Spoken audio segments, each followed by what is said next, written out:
Estamos conversando con Alfredo Sánchez de Negocios Pyme, experto en el tema de negocios inclusivos o emprendimientos inclusivos.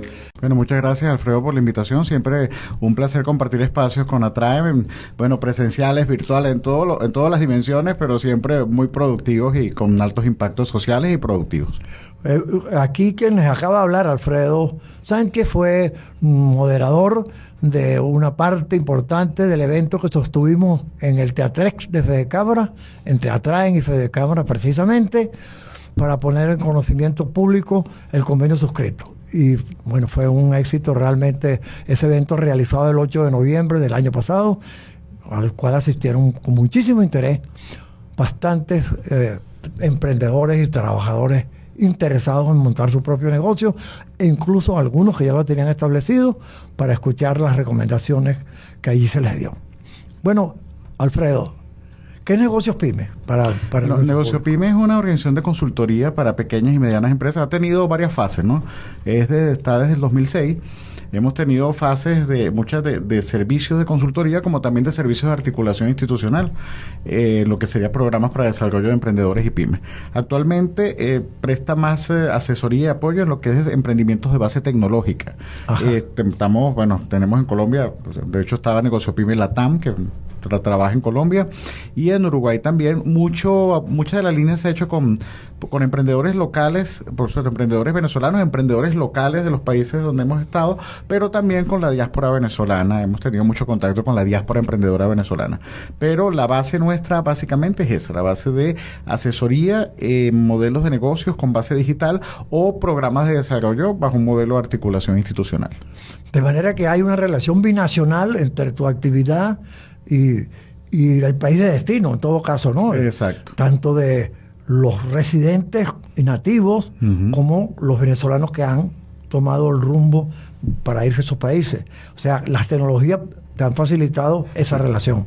Sí, y que permite la presencia en distintos países de alguna forma, y también tener contacto con esa, que no la hemos aprovechado mucho, esa diáspora emprendedora venezolana que se ha ido consolidando cada vez más, de pymes, microempresarios, empresarios que muchos ya han pasado a una fase más de consolidación. Ya tenemos muchos años de un proceso migratorio avanzado, y siempre vemos mucho a la migración venezolana como la parte que es real, de crisis humanitaria, de asistencia a los caminantes, pero también en todo este proceso se ha desarrollado miles de emprendedores venezolanos en otros países que tienen años instalados y que ya sus modelos han ido avanzando. Entonces, eso es algo bien interesante de lograr sinergias en algún momento entre nuestros emprendedores locales en Venezuela y los emprendedores de la diáspora, porque en realidad son como embajadores que tenemos, amigos que están afuera, que ya conocen los mercados, que tienen experiencia. Y sería interesante ver cómo se pueden hacer puentes de comunicación entre el movimiento emprendedor poderoso venezolano y los emprendedores venezolanos en el exterior. Sumamente interesante ese planteamiento.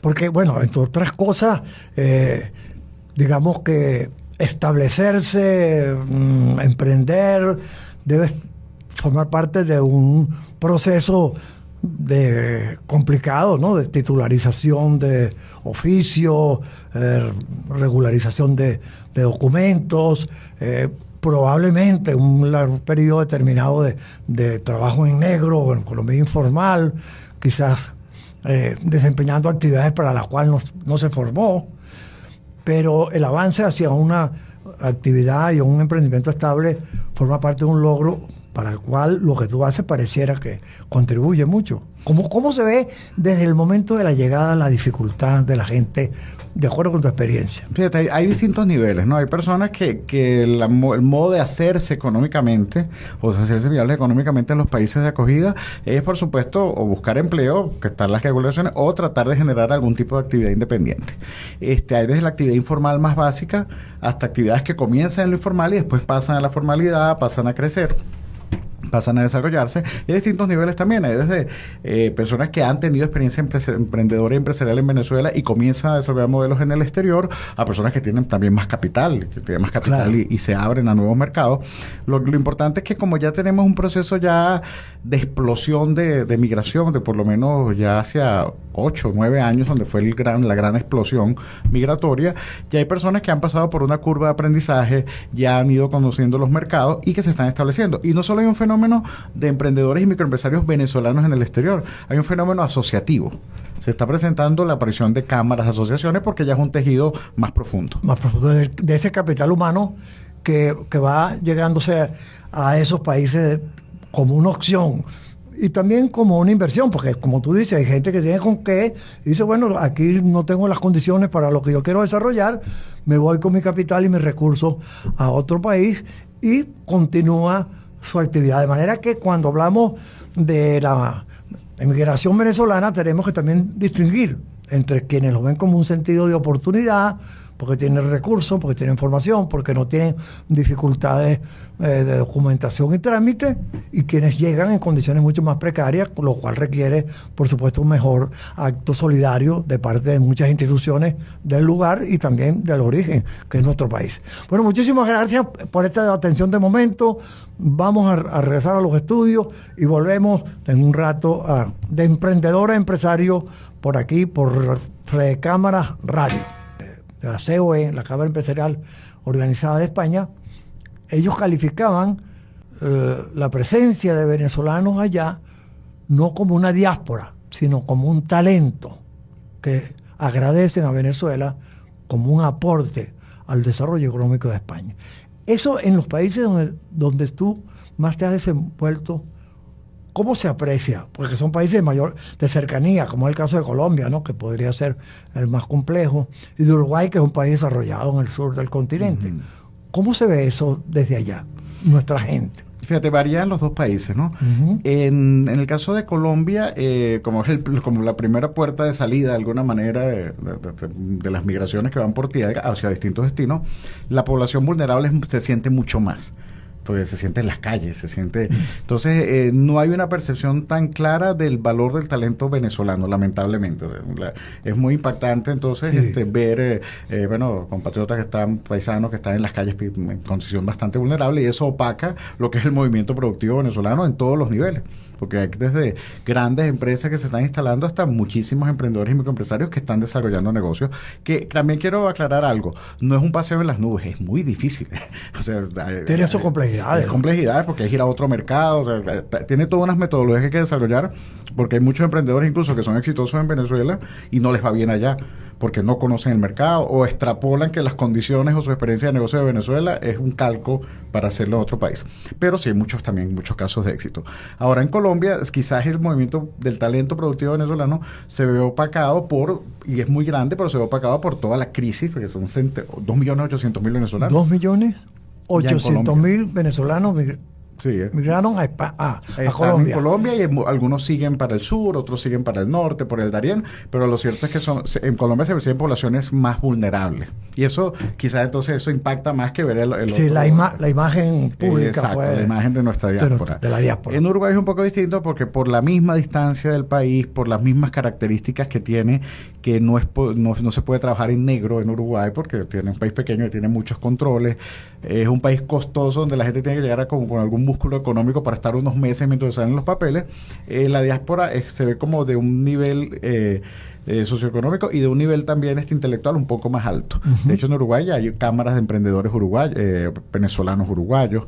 Entonces, lo cierto es que hay en común que... Cámaras, binacionales. Sí, de Venezuela. Cámara de emprendedores venezolanos en Uruguay. Exacto. Ahorita en Colombia estoy yo involucrado, estoy promoviendo una cámara de emprendedores colombo-venezolanos en Medellín, que sí es binacional. De hecho, tiene apoyo incluso de organismos internacionales. Entonces, cada realidad es distinta, ¿no? Lo cierto es que son poblaciones que están buscando cómo hacerse económicamente, que están buscando, que ya muchas han pasado por un grado de maduración y ya entonces ya tienen modelos más consolidados, pero tampoco hay que vender la idea de que es una maravilla. Llego allá, y enseguida pego los productos. Hay que conocer muy bien el mercado, involucrarse en el ecosistema, buscar asociatividad. Y pasar por un proceso de adaptación a un nuevo mercado.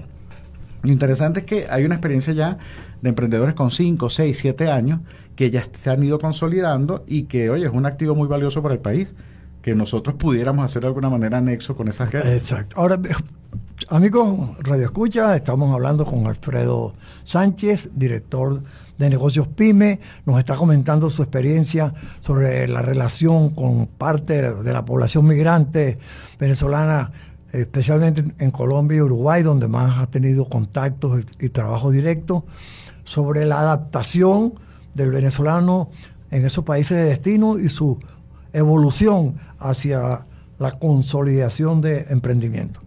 ¿Se puede decir que es creciente el avance o hay parálisis de la población migrante estancada, particularmente en el caso de Colombia? Mira, yo siento que en Colombia hay una particularidad que hay las personas con vocación de arraigo y las personas con vocación de migrar, ¿no? De usarlo como puente. Yo sí siento que hay una consolidación. Yo siento que ya, pero ahí también tenemos los venezolanos que organizarnos. Pues yo siento que tenemos dificultades en la cultura asociativa en el exterior. Como no lo tuvieron, como hicieron aquí los italianos, los árabes, los portugueses. Nosotros no hemos madurado mucho para la asociatividad en el exterior. Es un proceso gradual, se ha avanzado, pero siento que todavía nos falta. Entonces, la asociatividad entre venezolanos ayudaría mucho a que estas poblaciones puedan fortalecerse más. Pero claro, sí hay un proceso de fortalecimiento gradual, producto del tiempo, la experiencia y también los golpes, porque no es un paso en la nube. ¿No? Y la posibilidad de generar asociatividad también tiene que ver con el tiempo disponible entre quien está en la sobrevivencia y en el esfuerzo de estabilizar algún emprendimiento y el que pueda disponer. Pero ciertamente la experiencia venezolana fue muy reveladora en esa materia. Las asociaciones de migrantes en Venezuela ayudaron muchísimo a atender a sus paisanos, digamos, de origen y a contribuir con el desarrollo de Venezuela, cosa que le agradecemos muchísimo a los portugueses, a los españoles, a los italianos. La verdad que hoy lo nuestro es a la inversa. Es un país que nunca vivió semejantes circunstancias y atender eso es ya un acto de gran de agradecimiento enorme, en este caso con Alfredo Sánchez, quien ha venido ocupándose de este tema de la atención al emprendimiento con base en la aplicación de tecnología de nuestros paisanos en países de destino. Creo que ya vamos al corte y volveremos al programa en unos instantes. Y ya volveremos después de la pausa para la parte final del programa de Emprendedor Empresario aquí por Fede Cámaras Radio. Quien les habla, Alfredo Padilla. Pueden seguirnos en las redes sociales y personales también, en la de Fede Cámaras Radio, que ya están a la disponibilidad de todos los oyentes. Muy bien, estamos conversando, ya lo saben, con Alfredo Sánchez, que nos ha relatado la actividad que realiza en solidaridad con los venezolanos que han migrado para fortalecer en ellos tanto la esperanza como la capacidad de desenvolver sus emprendimientos. Pero el amigo Alfredo Sánchez es experto en una materia que nos llama mucho la atención y que puede ser de mucha utilidad para nosotros en Venezuela y especialmente como consecuencia de los convenios que hemos suscrito entre Fede Cámara y, entre otras, nuestra Asociación de Trabajadores Autónomos, Emprendedores y Microempresarios. Alfredo Sánchez es experto en un tema que se llama negocios inclusivos. Alfredo, ¿nos podrías contar un poco de esto? Sí, fíjate, los negocios inclusivos o los negocios con los que varían los nombres, el mercado de las mayorías, la base de la pirámide, al final termina siendo el desarrollo de modelos de negocios con los sectores populares. Sectores populares que en nuestros países latinoamericanos y en Venezuela particularmente por toda la crisis que hemos tenido, son la inmensa mayoría de la población. En Venezuela yo creo que estaremos en este estrato de IE cerca del 90% de la población.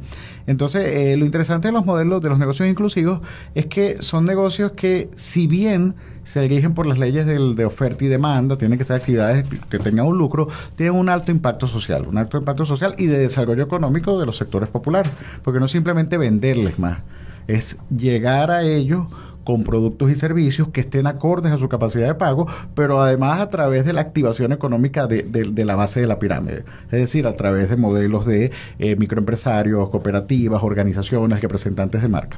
Es un modelo, se ha visto como una de las herramientas más sólidas para combatir la pobreza, para mejorar la calidad de vida, y además es un ganar-ganar entre las grandes empresas que logran acceder a ese mercado, que tiene muchas particularidades, y actores económicos del mercado, de los mercados de las zonas populares, que se activan, que vienen.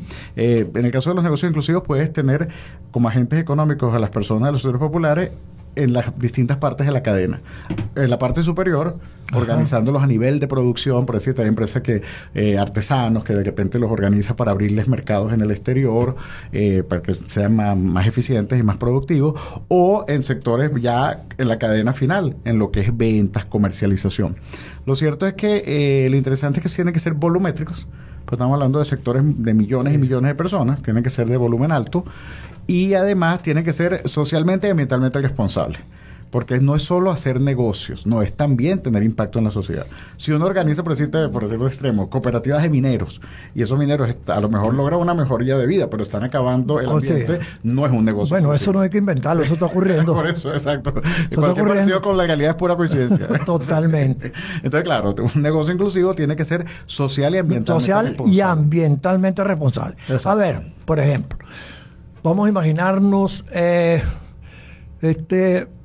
cuando uno va a Petare, bueno, es un municipio clásico, observa muchísima gente haciendo actividades comerciales y también vendiendo sus propios productos, porque se nota, ¿no? Productos artesanales, comida, cosas elaboradas por la propia gente que vive en los barrios de Petare. Veo un movimiento inmenso de gente. Es más,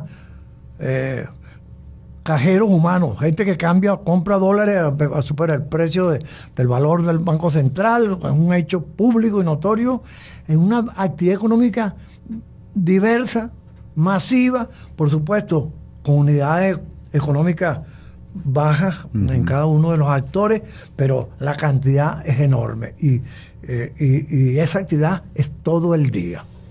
Ahora, si alguna gente pudiera decir, bueno, esta gente que está en la calle vendiendo, ¿por qué no entra a un centro comercial que yo tengo desocupado en un tercio porque ya el trabajo por tecnología y a distancia me ha liberado espacio?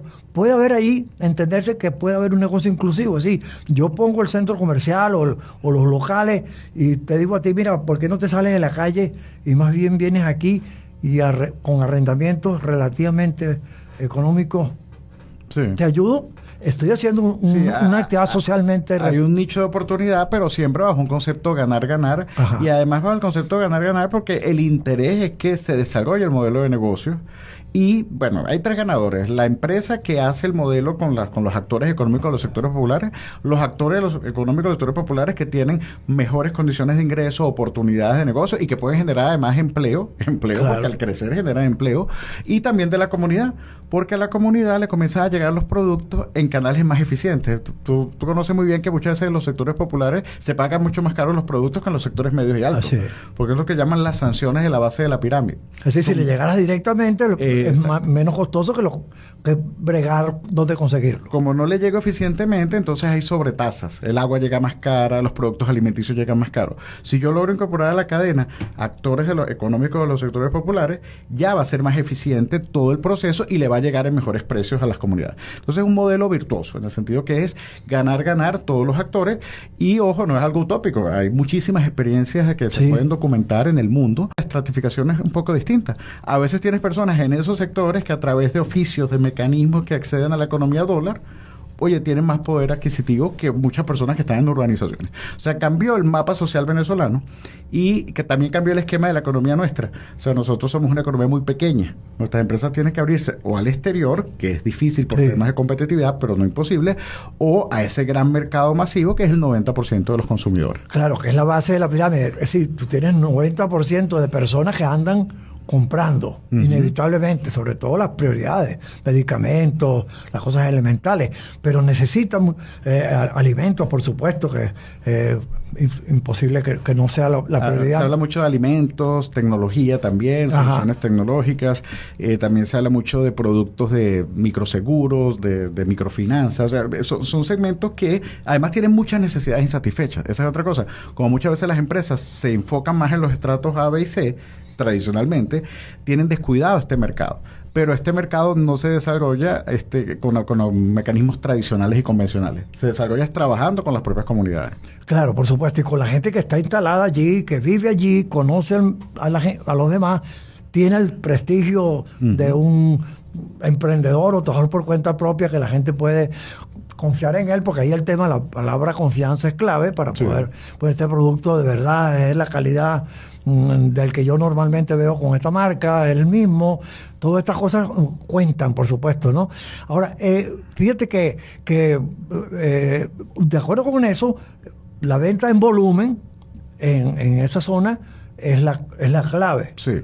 Porque yo compro un poquito, cada quien compra una porción y la venta masiva es la ventaja que tiene la empresa productora. Y ya volveremos después de la pausa para la parte final del programa de Emprendedor Empresario aquí por Fedecámaras Radio. Son surtidos desde el estado Mérida, básicamente, que es una región productora de flores en escala y diversidad muy atractiva. Y yo le pregunté a uno de los vendedores por qué tenían tantos negocios del mismo tipo, del mismo rubro, uno al lado del otro, y si era posible que eso sobreviviera. Y me dijo que sí. Claro, aquí se vende en Petare muchas flores. ¿Y por qué? Porque la gente celebra todos los días el santo de ese día. Unas poblaciones de aquí vienen a buscar diariamente flores para el santo de ese día. Aquí también se practica un poco la santería, no me pregunte más nada, la gente compra flores para eso, y también como los regalos para los cumpleaños, para las fiestas, para las graduaciones se han hecho tan caras, regalar una flor se convierte en una cortesía muy económica, que te lo van a agradecer, y por eso es que aquí se venden tantas flores y los merideños llegan a cada rato con los camiones a surtir, no de flores, a este mercado, que se llama el mercado de las flores. Yo dije, bueno, esto será lo que Alfredo Sánchez llama negocios inclusivos, porque viene aquel que es productor y estos venden y tienen su propio negocio. Sí, se convierte en un canal eficiente y además un canal que, acuérdate que los mercados, las necesidades se van a ir ajustando según los entornos. Entonces ahí tú ves como una ingeniería de las necesidades. Al encarecerse los obsequios es muy valorado una flor y ahí se abrió otro mercado y tiene un potencial de negocio inclusivo. La idea es que siempre se hagan esas alianzas ganar-ganar y que además uno de los elementos clave es fortalecer, trabajar por lo menos para que esas pequeñas floresterías se fortalezcan comunidades productivas, se vean más como negocios, sus modelos, busquen estrategias de mercado. Entonces, porque es que si ellas venden más, colocan más los productores de flores, claro, y ahí hay muchas oportunidades. Las oportunidades son inmensas. Lo que hay que conocer las necesidades. Y ahorita conversando ese tema es donde yo pienso que organizaciones como Atraen tienen un rol muy valioso que jugar. Sí. Porque a veces uno de los grandes problemas a superar es la dispersión. ¿Cómo llego yo allá? ¿Cómo llego allá de forma orgánica? Y es ahí donde instituciones, asociaciones, gremios que alguna ya tienen credibilidad, una base, pueden ser un puente muy interesante para que las empresas lleguen a ese mercado. Porque es un mercado potencial, pero tiene unas particularidades que no están en los libritos de mercadeo convencionales, sino que están en la realidad de contacto con las comunidades, lo que tú decías, el componente de confianza, que es muy valioso. Claro. Y pasa mucho con las pymes también. Normalmente para llegar a las pymes, a los microempresarios o los mercados masivos, tienes que tener alianzas con actores que ya están presentes allí. O sea, no tienes el tiempo de comenzar a generar una cultura organizacional o asociativa. Lo ideal es establecer relaciones y alianzas con asociaciones y grupos que ya están haciendo vida en esa comunidad. No, has dicho una cosa que es verdad para nuestra historia como asociación. Fíjate que nosotros nos llamamos asociación porque el sentido de la asociatividad es fundamental para que te presten atención. Es decir, los trabajadores alguna vez inventaron los sindicatos porque no pueden ir uno y el otro por separado hablar con el patrón, a recibir 900 trabajadores que tenían alguna exigencia o algún planteamiento. Inventaron un gremio y unos representantes. La asociatividad, bien vista en el sentido más genuino del término, es una oportunidad para hacer este tipo de relación entre las empresas grandes y ese mercado de la base de la pirámide. Sí. Bueno, en Caracas, en todos los mercados municipales existe una asociación de concesionarios que tiene que ser una empresa que quiere colocar productos suyos, que produce cosas en gran escala y de mucha calidad. Tiene que reunirse con la asociación de comerciantes o de concesionarios de ese mercado. Dice, mira, yo tengo estos productos, ¿cómo los puedo colocar? puedo tener un puesto aquí en el mercado o puedo tener un depósito para que ustedes sean redistribuidores y vendedores. Y ellos le dirán, bueno, ¿y qué ganamos nosotros con eso? Es decir, este trabajo nos produce algún beneficio. Entonces hay una relación ganar-ganar, pero necesita una representatividad que facilite las cosas. Y un modelo empresarial que tome muy en cuenta la relación en la cadena de producción y distribución. Este tema es sumamente importante, estamos aproximándonos al final del programa, dentro de pocos momentos, pero lo que quiero decir con ello es que la relación entre los trabajadores por cuenta propia, cuya vocación principal es vivir de lo suyo, de su esfuerzo, en un contexto tan complicado y limitado como el venezolano. Los pequeños emprendedores, los emprendedores establecidos y las grandes empresas y medianas tienen que tener un vínculo porque todos tienen un interés común, la libertad económica y el progreso, tanto el que invierte sus recursos como el que sueña con que puede montar un buen negocio. ¿Qué nos dices tú, Alfredo, en las palabras finales, pues que ya estamos a punto de cerrar el programa, como resumen de consejos de tu experiencia, tanto las que has vivido afuera como las que tú conoces de adentro? Fíjate, Alfredo, nos conocemos de varios años. Yo soy, igual que tú, muy creyente en la asociatividad, en esa asociatividad productiva, ¿no? Esa asociatividad donde se ven las fortalezas, donde hay un sentido además de progreso y de generar alianzas ganar-ganar.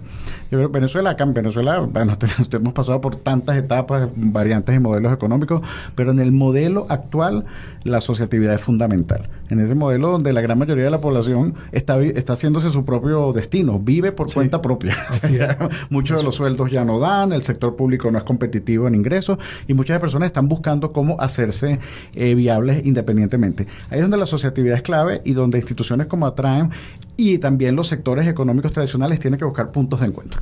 Tenemos nuevos entornos de negocio y hay que buscar nuevos modelos de negocios. Eso es, y aproximarnos todos. Por ejemplo, la cadena de producción y distribución de alimentos, eso va desde el pequeño productor del campo hasta el vendedor de la calle. Ahora, el tema no es que vamos a idealizar la calle como un lugar excelente, no. El tema es que todos estos productos circulen de manera adecuada, en condiciones sanitarias y en precios accesibles para el consumidor final. Más eficientes en todos los procesos. En la base de la pirámide, que es 90% de la población venezolana.